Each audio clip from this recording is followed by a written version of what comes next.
Assalamu alaikum wa rahmatullahi wa barakatuh.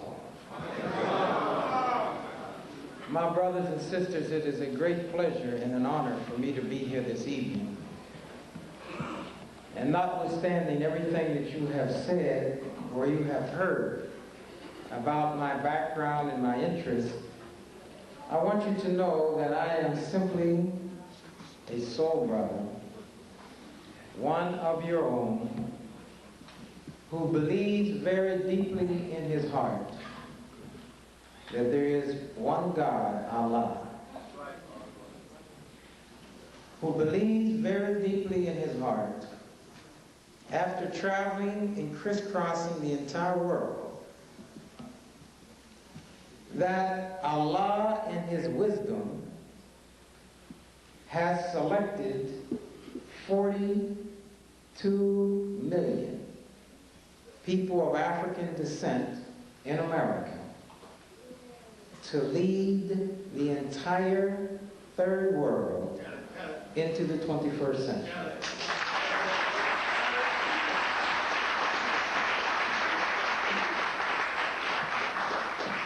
In a nutshell, that is why I'm here.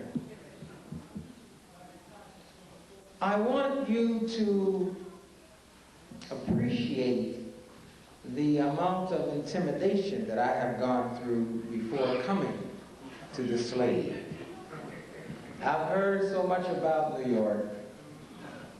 I've heard so much about the people of New York, your awareness and your sensitivity, that it has seemed to me imperative to spend twice as long as I would normally spend on any speech, because the people in New York were so sophisticated and advanced.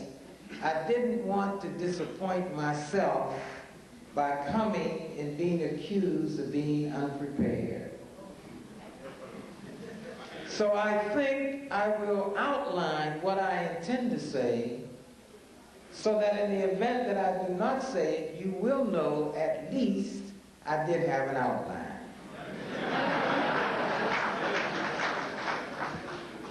The first thing I would like to do, and I intend to be brief, is to summarize the general condition of our people in America today. We have heard our problems described so often. It would be a waste of time for me to come and to restate those things that we hear and see every day at length. So I just want to summarize them to make sure we're on the same wavelength. That's number one. Number two, I would like to address the topic of who exactly we are.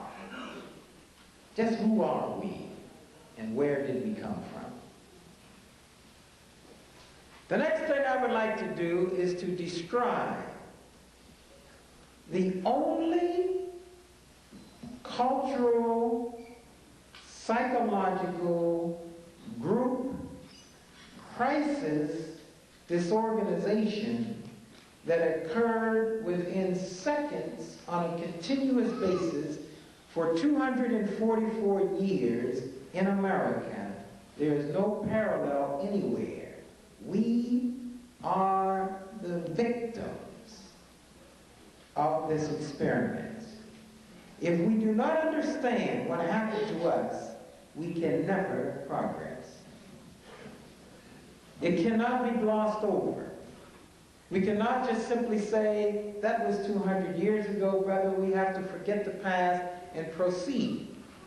If it were just cutting off an arm or a leg, we could do that. We would just get an artificial arm or leg and proceed. But what in fact was done to us is psychological in nature. Into the very crevices of our personality, a surgery was committed unknown to mankind. And the results of that surgery create a crisis disorganization in our lives every day. And if we do not know how it occurred, we will never find a solution. And I am here for solutions. You do not need me to come here to restate the problem. You've heard it too much. It is incumbent upon any black who dares to speak in the name of the black man to speak to practical solutions.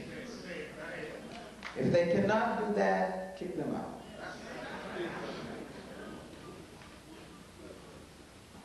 The next thing I would like to do is to show in this delicate crisis that unfolded in our lives over a 200-year period, that the oppressor engineered a very careful and effective selection process to appoint your leaders. I call these people the traditional Negroes.